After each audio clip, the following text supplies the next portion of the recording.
Hello, everyone. My name is Reese Linville, and on behalf of IAUG headquarters, I would like to welcome you to today's webcast, VQM Beyond the Network by Ross Williams, COO, and Steve Shaw, CEO of Versailles.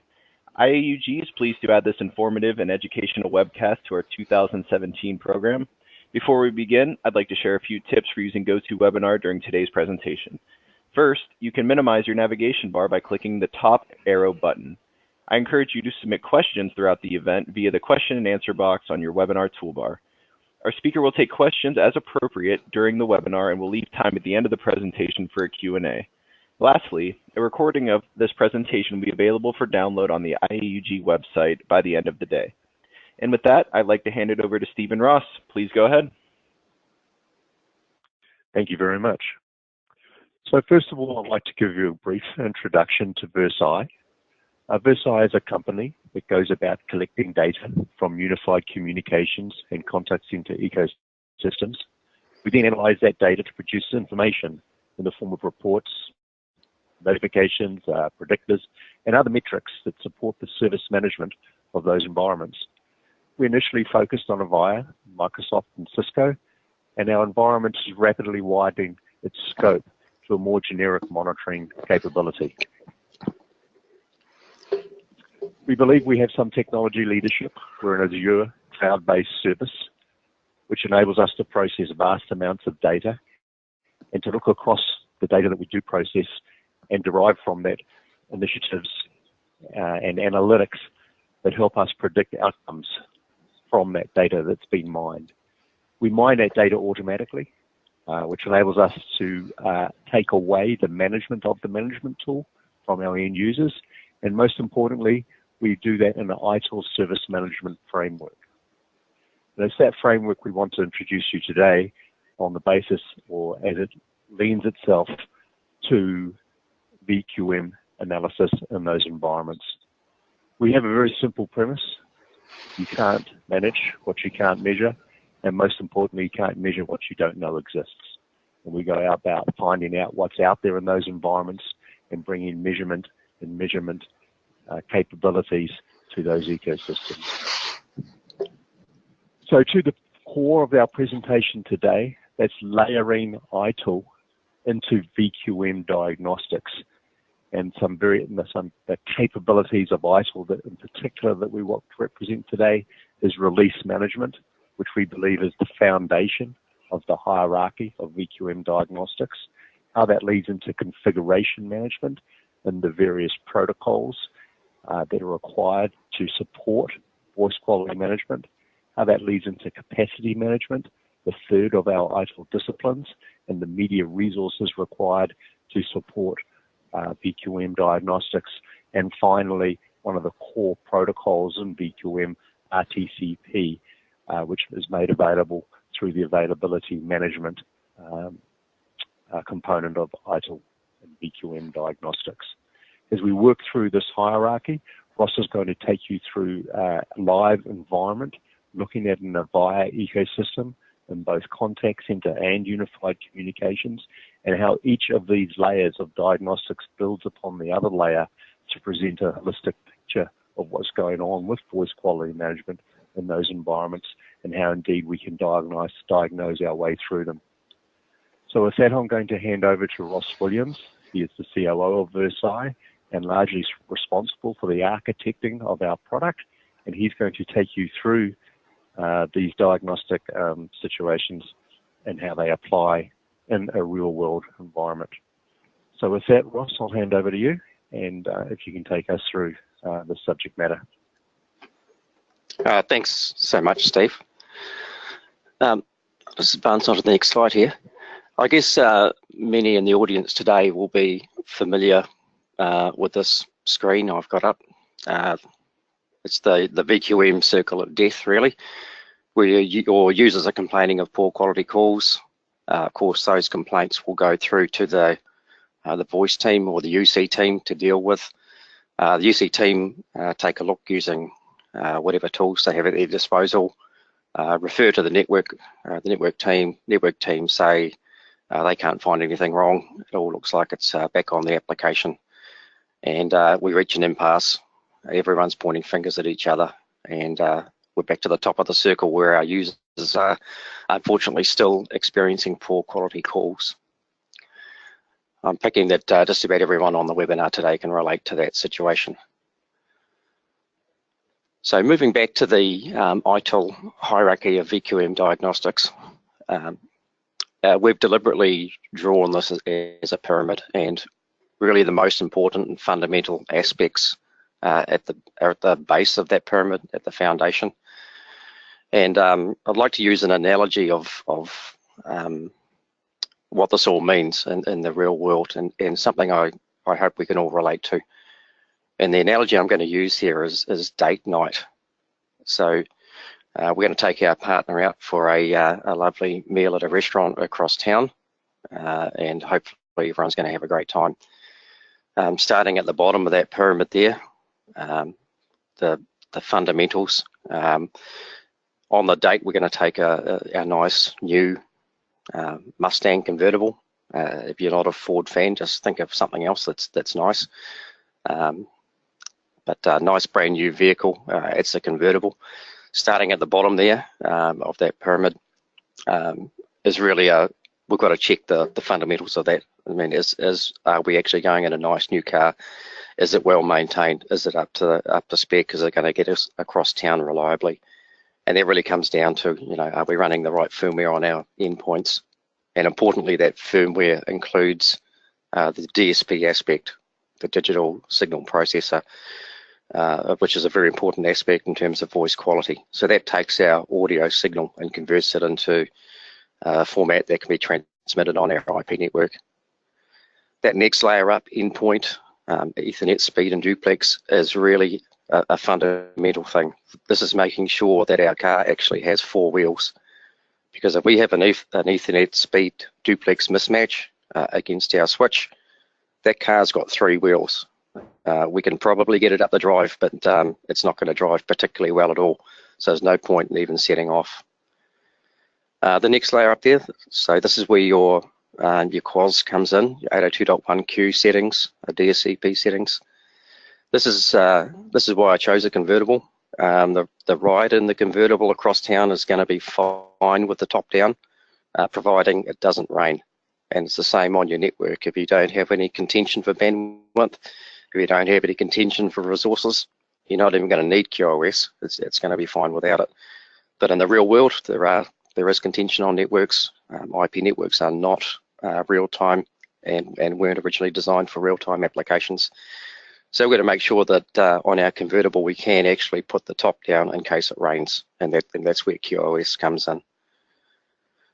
Your IP network region design, the greatest parallel to that is your sat-nav in your car. And not just the fact that you've got sat-nav, but it's got to be an online sat-nav, so you can tell what traffic's on the road in front. So we're going to get across to that restaurant across town. The last thing we want to do is get caught up in a traffic snarl up and be stationary on the freeway for hours, because that just ain't going to be fun. Media resources, that's where we've made sure, we've rung ahead, we've made sure we've actually got a reservation at that restaurant. So we're not going to get there and find that we're all full and not be able to go in. And then finally, at the very top of that pyramid, RTCP. And it's a fundamental mistake many make, is they go straight to that RTCP area to try and do voice quality analytics. The RTCP up there is when we turn around to our date and say, are you having a good time? Now, if we've gone across town in our 3-wheeled Mustang with the top down and it's pouring with rain, there's no point in asking our date if they're having a good time. So those fundamentals, the bottom of that pyramid, we've got to get them right first before we start even looking at anything in real time. So release management, as I briefly touched on before, the IP firmware is really key to this area. It contains the DSP. And there's also a fundamental need across the enterprise to have a consistency back against what the manufacturer tells us. And that can come down to various serial number ranges. So there are problems within certain serial number ranges that have happened in the past. And it can come down to that hardware version. So even though everyone might have the same model phone, there are actually different hardware versions within that, and they can require different firmware versions for them to run correctly. So really important that we get that right. So release management in the VSM world, and I'll switch now across to the live website. This is a real live customer. We're running a live demonstration here.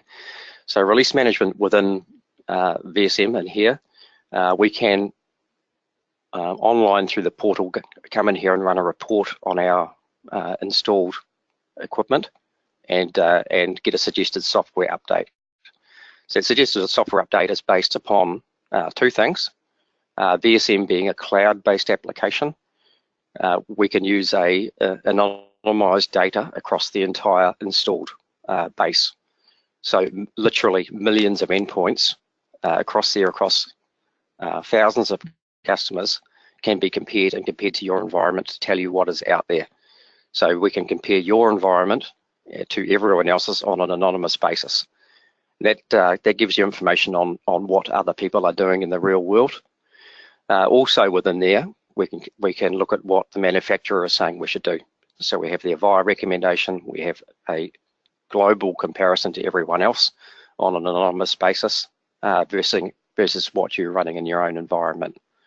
So that really empowers you to make a decision on what firmware you should be running on your endpoints. So it's available in real time within Release Manager.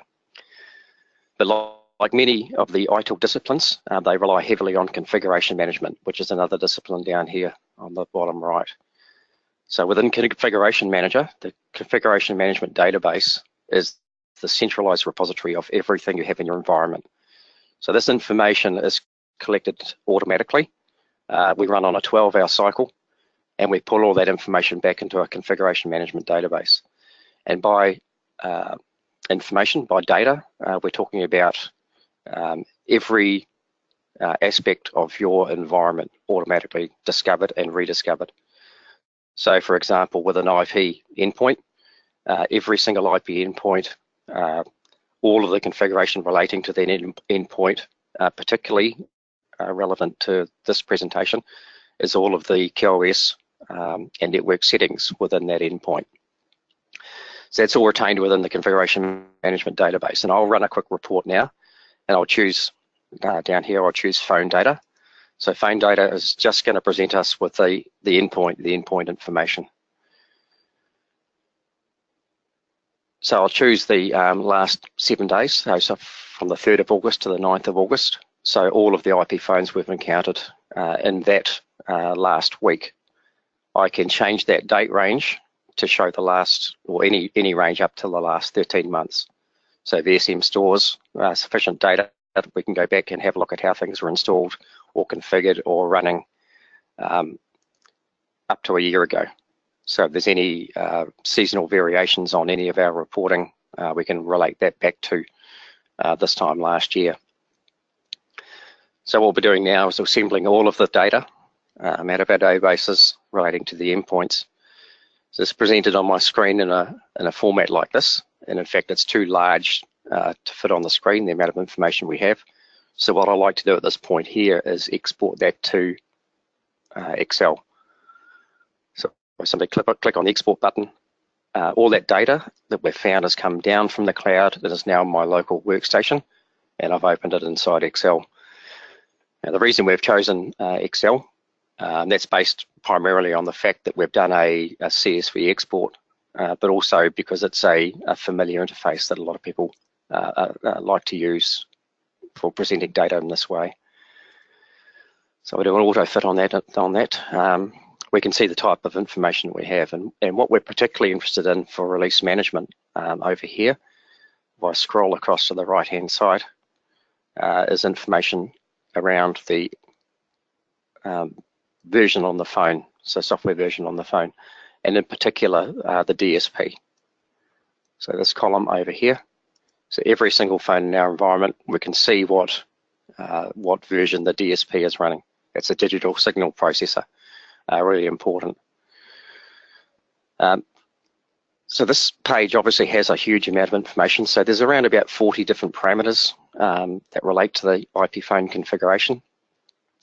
And in fact, it also not only contains the release information, but also what we're interested in next, which is the configuration aspects of the IP phones. I'll swing back now to the PowerPoint slide. So configuration management. So what we're looking at the next layer up on that triangle. So we're particularly interested in that primary Ethernet speed and Ethernet duplex. And as I mentioned before, if we have a mismatch at that point there, speed and duplex, there is our car has 3 wheels. There is no point in even trying to drive up the driveway. We can probably make the thing move, but it's not going to be a very good experience. Also, this area here with configuration, we're looking at the QoS model. So 802.1q tagging, VLAN, audio priority framing. If the phone is in the wrong VLAN, and the Avaya phones, when they boot up, they boot into the default VLAN, the broadcast VLAN, to find DHCP service, like any other IP device. But if the phone is not past the correct VLAN, it will sit in VLAN 0, your broadcast VLAN. You're never going to get good voice quality, regardless of what you do. If your phone is sitting in that broadcast VLAN, you're completely wasting your time looking at anything else. Finally, there you're looking at DSP audio priority. And another thing we can do with Excel is we can look at that subnet, look at the subnet relationship to the DHCP server. So some environments run multiple DHCP servers. You've got to get to the right server to get the correct scope. So scope information contains a lot of those settings that we're looking at above there. So jumping back now again to that spreadsheet. So this configuration management database contains all of that information. So we can see here for this environment, the speed and duplex of all of the Ethernet phones. That's the primary port on the phone. That's the one that faces the network. We could even see on the secondary side. So if we're interested in users that are saying, for example, that their PC plugged into their phone is running slowly, we can see exactly the speed and duplex that's running on there. So this is not configuration type information that we're guessing at. This is verbatim. This information has come from each and every IP endpoint. So VSM is going out there, reaching out to each one of these endpoints on a 12-hour cycle and pulling all this information, refreshing it. So the most, the oldest information we're looking at on the spreadsheet is 12 hours old. Moving across to the right here now, we can see all our QoS settings. So 802.1q, framing code, audio priority, signaling priority, not so important. That's control of the phone. So answering calls, making calls, transferring calls. And you can see there it has a lower priority. So those phones there are set to 6. And moving across the page, we've got our tagging status in there. And then finally, very importantly over here, the DSCP audio settings. So Avaya recommend for most environments, particularly the Cisco underlying network infrastructure, they're recommending 46, which comes out to in hex, that's EF or expedite forwarding. So very important that the audio packets, you can see there that's audio, the audio packets leaving the phone are tagged with 46. We can see in this environment, absolutely, these guys are. In fact, we wanted to see if there's an issue there. I could very simply place a filter on there and see if anyone in this environment's not using 46. And you can see there is perhaps some that are sitting at 0. All right, so those guys there are going to have an issue. So real information, absolutely verbatim and from the endpoint.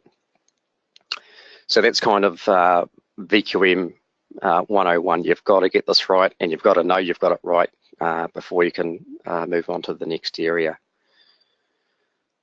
So reverting now back to the PowerPoint. So the next important part in your configuration in terms of voice quality management is your IP network region configuration. So this really is your satellite navigation. And this applies to both Communication Manager and Session Manager in the Avaya world. The configuration of the IP network regions, and this is an area which is very widely misunderstood. The intent of this area here is to facilitate the transmission of packets between networks. So the application needs to understand how the calls are getting from A to B. It doesn't control how how packets get from A to B. That's a function of the network. That's a function of your switches and routers. But it's got to understand how the paths are configured within those network switches and routers, if you like. So it's got to understand the map. And the reason it does that is that it collects information on the bandwidth that's being consumed between A and B might be via C, and it keeps that in its mind the entire time. So it makes sure you don't oversubscribe those connections, so particularly WAN connections. Now, WAN's going to fall into one of two different high-level designs, I guess. Now, this one that I'm showing now, this is a traditional hub-and-spoke WAN. This is kind of the way things used to be, where you have WAN connections to your various branches and they all come back to your head office. So that may be the way you configured. More commonly, we're seeing this type of scenario now. So this is MPLS, for example, or frame relay is like this, where you have all of your branches share a WAN service sitting in the middle there. So what you've got to do in terms of the configuration for either of these scenarios is tell communication manager, tell session manager how those calls are transmitting across those connections. So you can see there that there's various, and I've just nominated some speeds on these feeds through here, so some are larger than others. So you can see there, for example, a call that's coming from your head office there at network region 1. If it's going to network region 3, there's a 1 meg connection into the cloud from head office, but there's only 128 connection, 128k connection coming across here to network region 3. So that represents a little bit of a bottleneck. So there's obviously a lot more traffic can go from head office into the cloud than it can eventually pop out to network region 3. So communication manager or session manager has to keep track of the bandwidth that's consumed on both of those links at all times, so that none of them are oversubscribed. So if you oversubscribe one of these links, so there's 128k set aside for real-time applications like voice and video.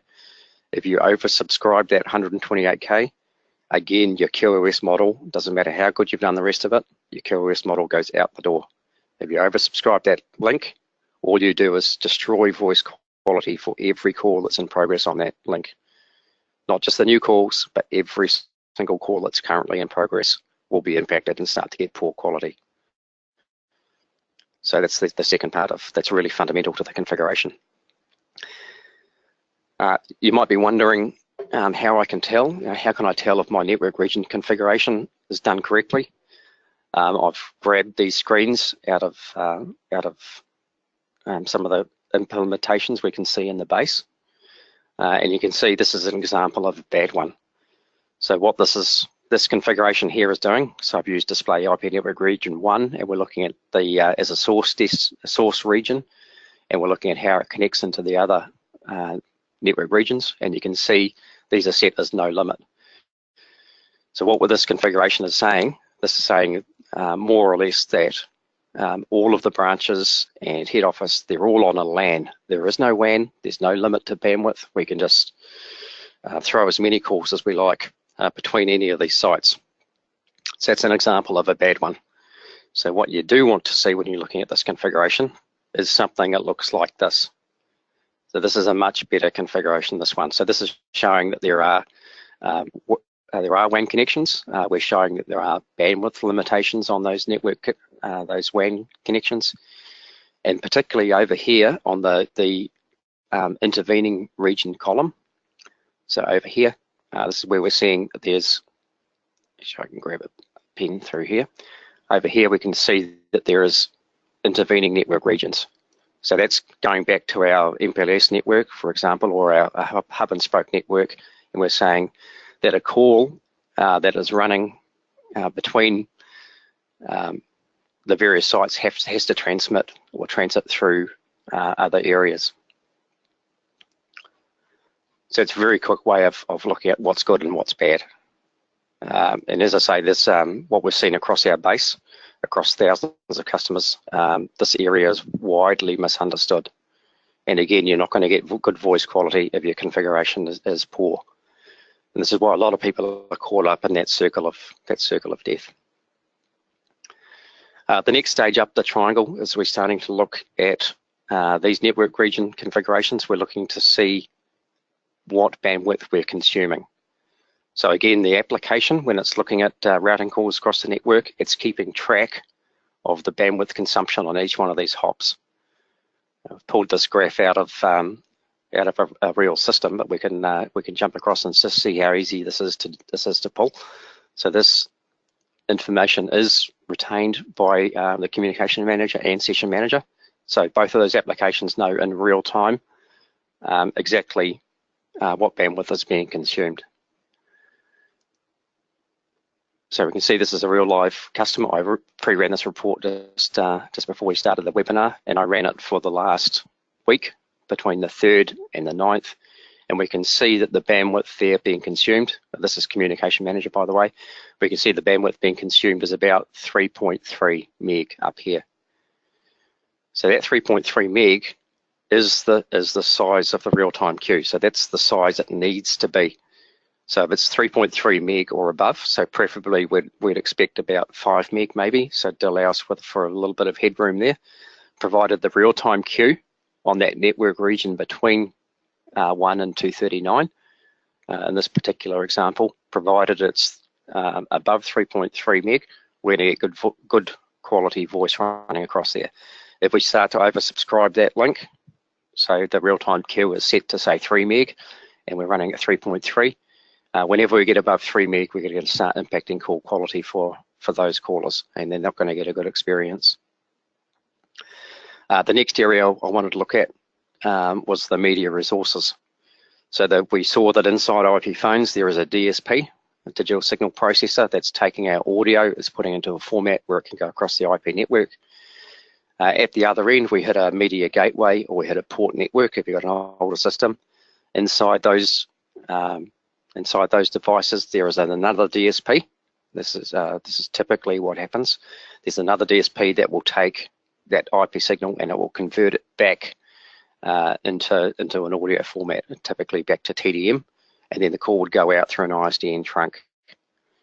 That's a little bit different if you're running with SIP trunks. The audio is going to remain as IP, but in many cases we're going to need to hit a DSP. So the DSPs sit within media gateways. So again, I've pre-run a report on this customer, and we can see within all of the media gateways of this customer, we can see how many DSPs are consumed on a percentage basis. So this is something that's pretty hard to get visibility of without a tool like VSM.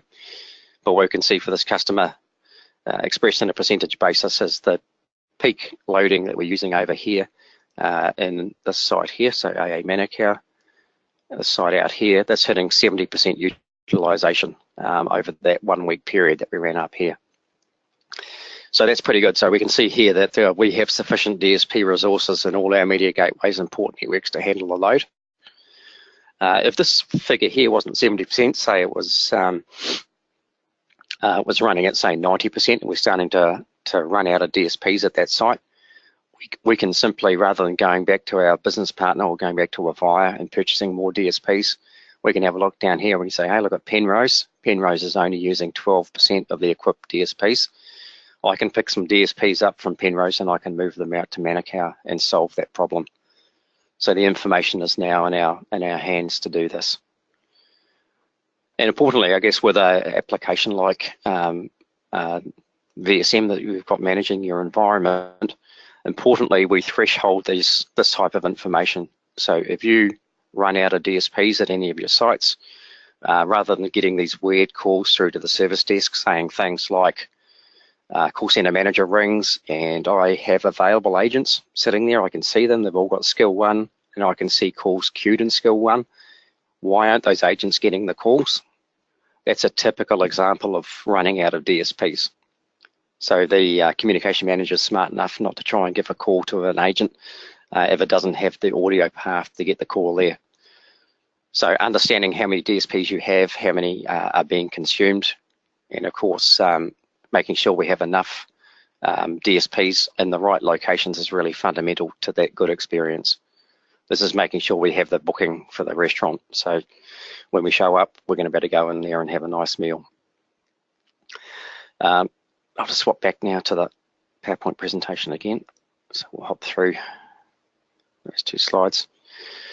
This area here, DS1s, this is another area which is largely overlooked when it comes to voice quality, but believe it or not, it does cause issues. And again, we've looked at our base, and across the base, this is another area which is widely misunderstood. So when you have TDM trunks terminating on your DS1s and coming into media gateways, the synchronization source must be set so that the media gateways remain in sync. And by in sync, what we're talking about here from a TDM perspective is very much like 2 trains going down a track, going down parallel tracks. They're running next to each other. They're running at exactly the same speed. If the DS1s are in sync, those trains run at exactly the same speed, and the passengers, if they want to, they can pass packages across out through the windows between the 2 trains, and that's not going to be an issue. And that's what needs to happen in terms of audio. So those 2 trains need to run at exactly the same speed. If the DS1s aren't synced, one train will be going slightly faster than the other. And then you can see passing those packages across, passing those voice packages, that's going to become a little bit more difficult when the trains aren't running at the same speed. You're going to be passing packages out to one window, and then you've got to be careful to get your arms back in before the train moves on and you get your arms stuck in the other one. So yeah, really important that this part gets done correctly as well. Now, a very easy way to see this, again, I've pulled this out of one of the customers we have in the base, is on the status synchronization screen. Now, you should always have in your source maintenance name there, you should always have a DS1 there. So for every port network, every media gateway, you should have a DS1 there, and you can see the ones that I've circled in red.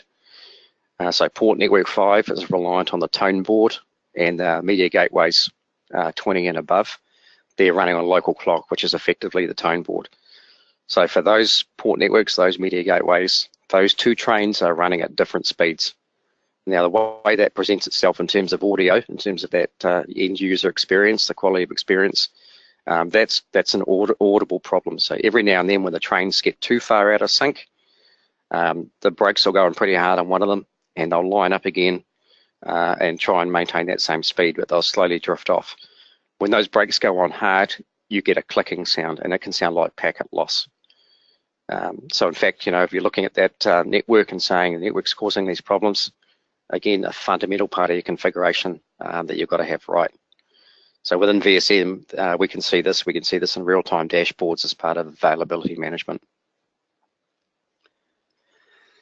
So now we're right at the top of the pyramid. So we've got everything sorted, and we're arriving at the restaurant, and we can lean across to our date and say, are you having a good time? No sense in asking them if they've had a good time if it's been pouring with rain and the top's been down and the car's got 3 wheels and we didn't have a restaurant booking, so we're going to have to just go to something down the road and get a McDonald's or something. So this is, we're asking our partner if we're having a good time in the RTCP area. So I'll swing across to the live website again, and we'll jump into a home page. So with VSM in the live website, we really take on the iTool approach to service management. iTool puts the quality of IT services, so the quality of service that we're providing as part of the IT team, puts that in the hand of the end users. So that's what iTool does. So a good analogy to that is in the old days in terms of managing computer environments, we used to run availability management reports that would go up to upper management, and we'd base that report on effectively a continuous ping. So we'd run a ping across the network. Is our application, are our servers available? Are they responding to pings? Yes, they have. So for the period of the month, they've all responded to a ping. And we've had no major alarms or critical problems reported against those applications or servers. So we'd make a nice report that went up to senior management that said that application was 100% available for the month, and everyone would pat themselves on the back. And then along came voice and video, which were real-time applications. They weren't used to sharing resources. They weren't used to playing nicely on a network, sharing resources with other applications, sharing bandwidth. And they presented a whole new challenge to IT teams.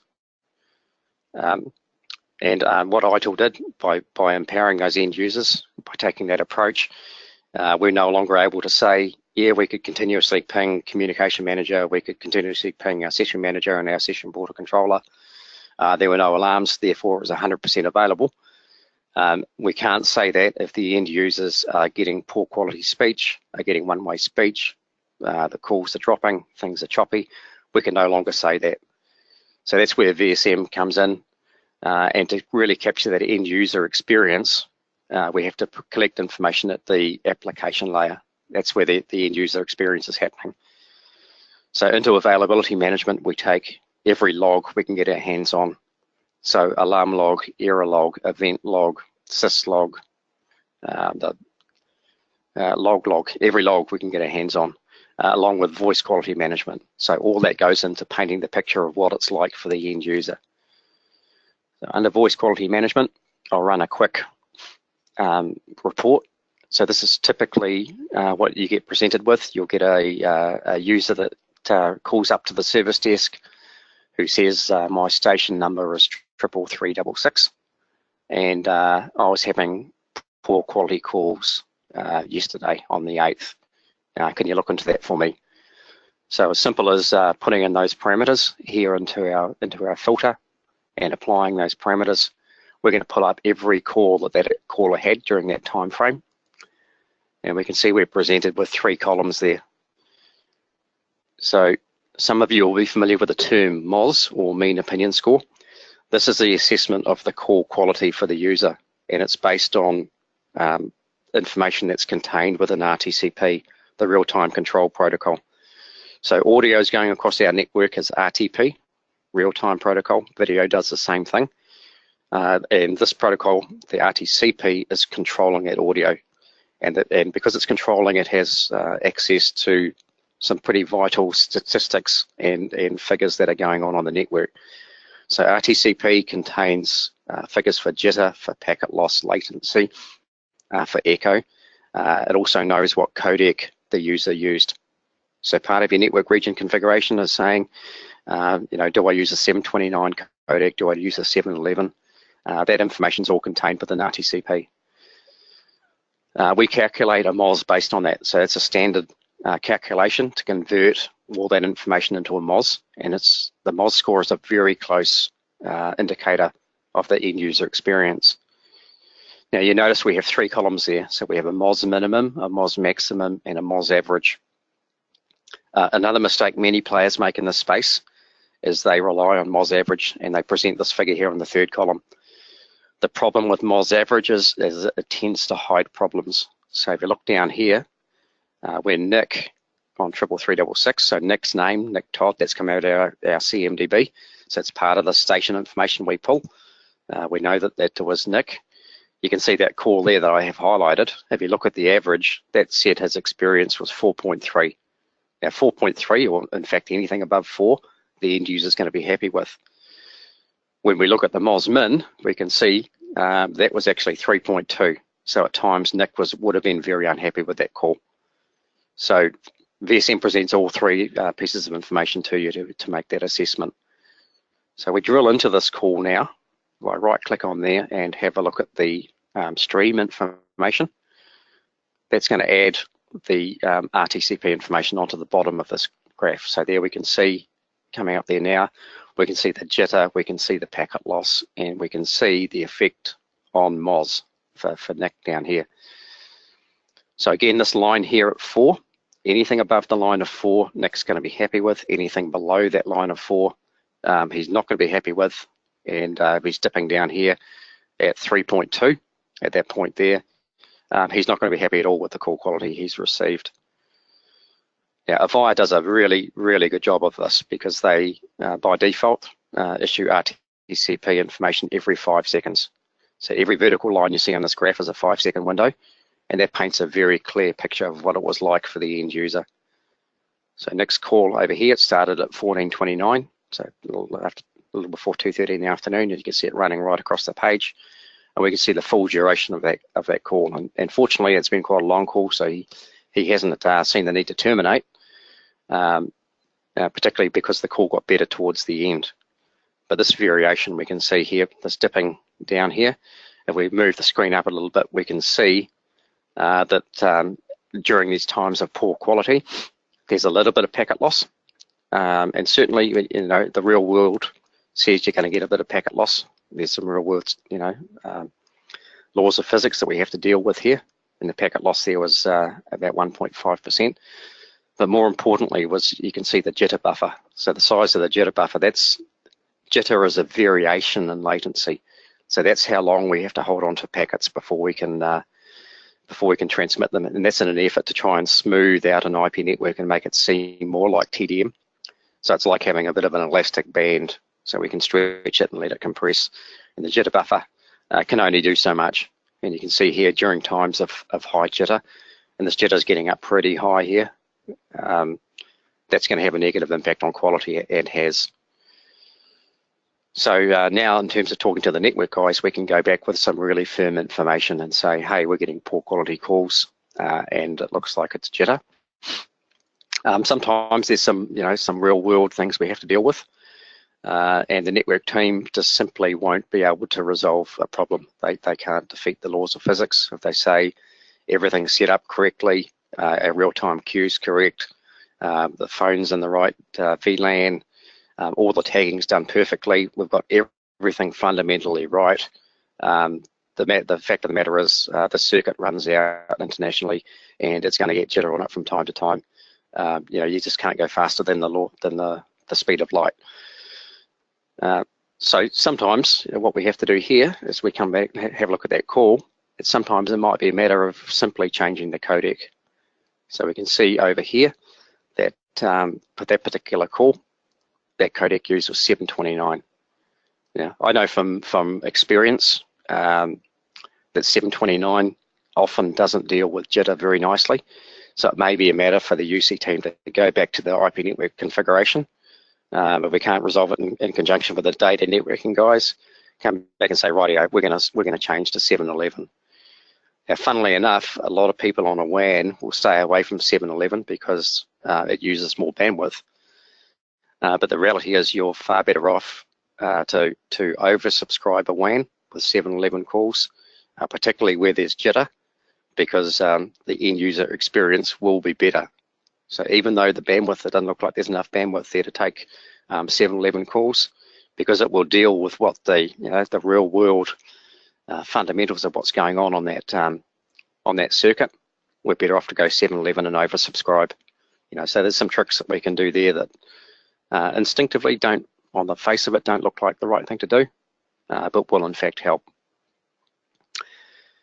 In dealing with the network guys, the last piece of information we need in dealing with them is knowing how that call got across the network. So that's your call path. So this is also part of RTCP. As a call path information, and again, Avaya is better than anyone else at doing this. They provide fantastic information.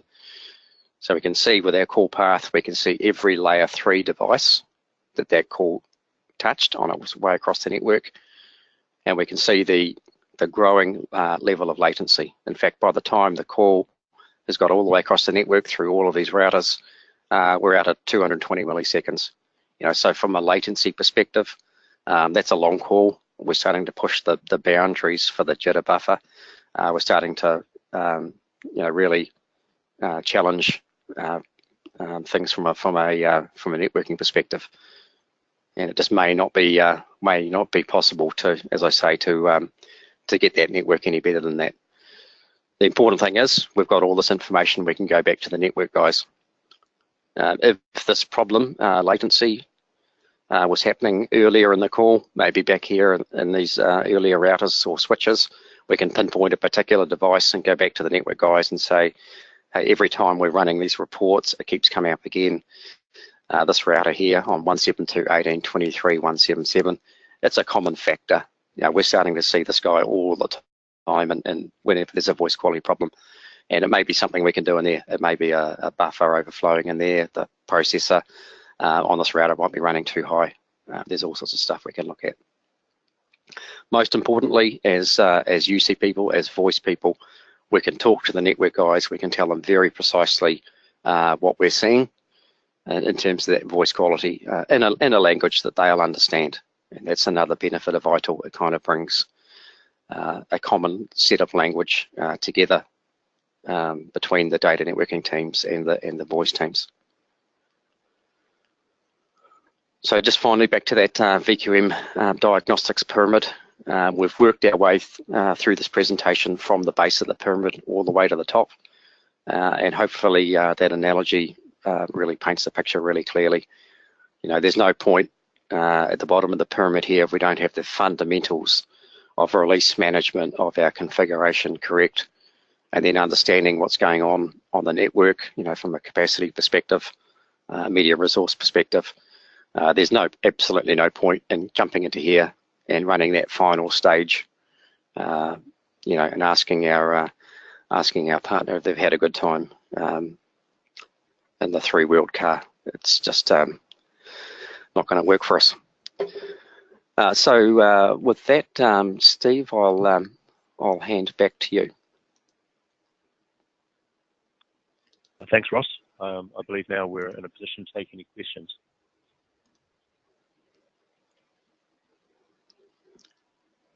Perfect. Steve, we have about 4 questions that came in right now. The first one is, where do you get the DSP version from? SNMP from phone? Typically, yes. we take an SNMP walk out to each individual device. Yes. Thank you. The next question is, are you able to generate an NR diagram? Ross, can you quickly jump back into the tool and show us an IP network region diagram? It's going to change you back to presenting. Yeah, sure. So that's a good question. Yeah, so we can present network region diagrams. So down here within configuration management, I was sitting on the report section, so there's a bunch of information there from a configuration perspective. We also have the as-built schematic section. So what we've done here is add, based on feedback from our base, we've taken all that text-based information. And when it comes to network regions, there are literally thousands of pages of text in behind here, and it can be a little bit difficult to interpret that. So what we do is we take all that text-based information and we convert it to diagrams. And you can see here there's a number of different diagrams we convert based on that text information. One of them is network regions that we'll do here. If I simply download that, once a week up in the cloud, we're taking that information and converting it to a Visio diagram. So that's now come down onto my local workstation, and that will open up in Visio. So this is how our network region configuration looks for this customer. And this is the type of diagram that you want to see. You want to see that there is lots of sites around the outside here that feed onto a common WAN segment. So this is the type of thing that you want to see that's reflective of a good network region configuration. Incidentally, we create diagrams for lots of other things. Things like your vectors, they're flowcharted out. How your media gateways, port networks, and things fit together too from a configuration perspective. So that's automation of quite a time-consuming task. Thank you. Next question: are you able to generate an NR diagram? That's the one we just covered there. Sorry, my apologies. Yep. Does Ross have an IPNR diagram drawn by the system so that engineers can review the IPNR design against the WAN architecture?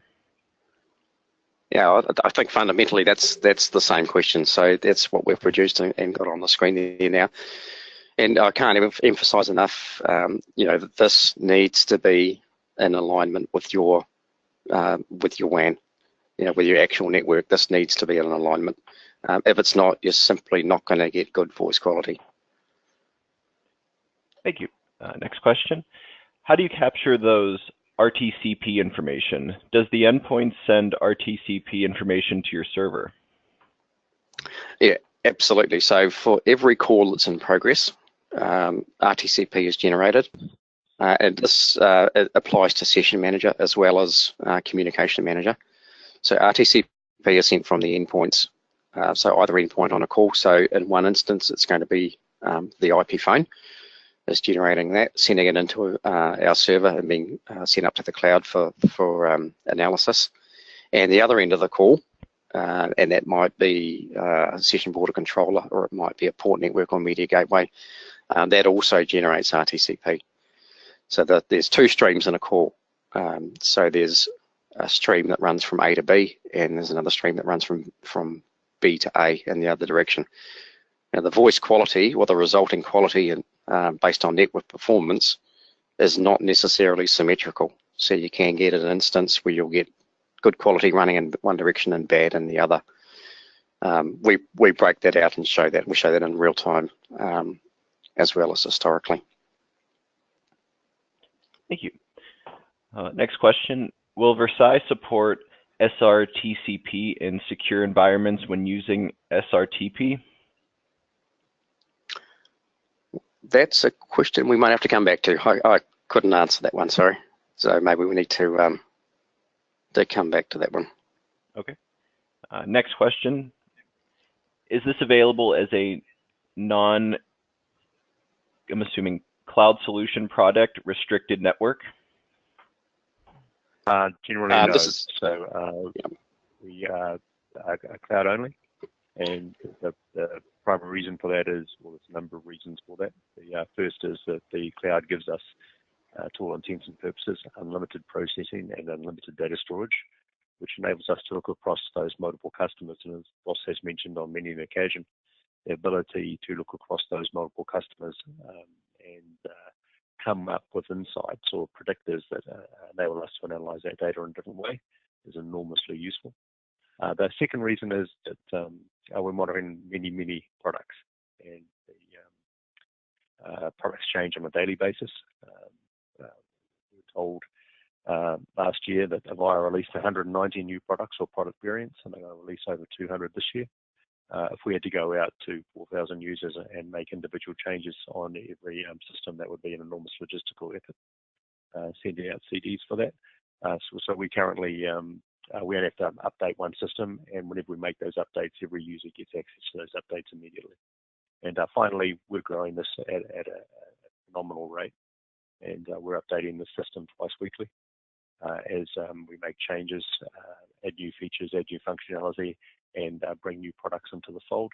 And again, that rolls out as a result of that cloud-based solution to all users automatically, and everyone is always on the latest release. So for those reasons, we've chosen to be in the cloud and stay in the cloud. Thank you. Next question. Does VS get any information regarding DSP utilization from the R7 Avaya media servers? Is this something we can see here? That's a great question, and that's something that we're working on right now.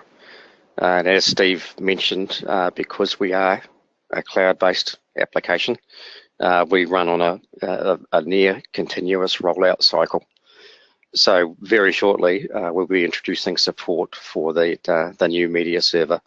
And that's a very nice device, actually, in terms of management information. There's a great deal of deep information coming out of that. It's a really nice product. Thank you. Next question. I am a novice. The call center has complained about dropped calls, specifically from the group that handles calls from customers and users of our products, which most likely are calling from a cell phone. Can you briefly tell me what reports, either from Avaya or Versailles, that can be used to begin analysis to find cause of dropped calls? All right, that's a great question. That's a common scenario as well.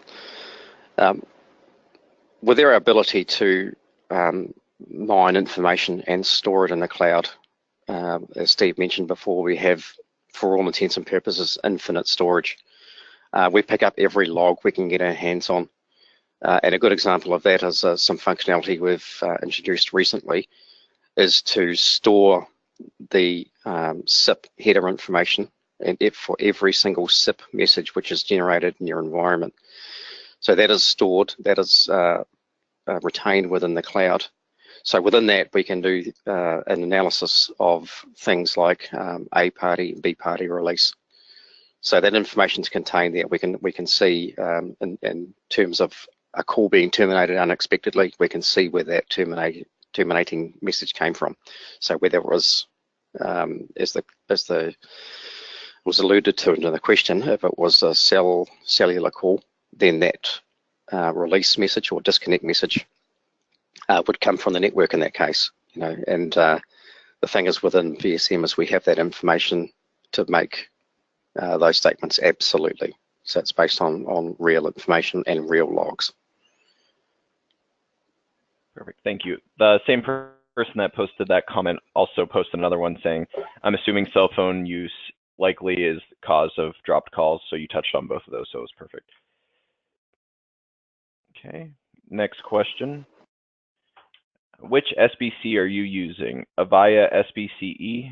Would be interested how to generate RTCP information on SBCE. Well, the latest version of the Avaya SBC produces RTCP information. We support multiple manufacturers, as Steve mentioned before. So Acme, Sonos, there's half a dozen different session border controller manufacturers. The Avaya one, it's fair to say we have richer information regarding the Avaya SBC than the others. But everything's moving ahead all the time. So that continuous rollout, continuous improvement that the cloud allows us to have, we get more functionality, better visibility, better dashboards all of the time, and our end user base don't have to do anything to enjoy that new functionality. As it goes live on the website, they all get it, they all enjoy it. Thank you. And last question is regarding SIP analysis. How do you break encryption if session manager communication to endpoints is done via SIPS? I'm not really sure I understand the question there. Typically in the SIP environments, the media can be encrypted, and that's separate to the signaling side. The signaling side, typically, if there's encryption applied, it's TLS, which is the recommended method under the SIP RFC. Where we're picking up the logs, where we're picking up the SIP signaling information, it's already been through that process of being unencrypted, right? So we can pick that up and in text format, and we pick that up and store it that way. Thank you. If anyone has any more questions, feel free to submit.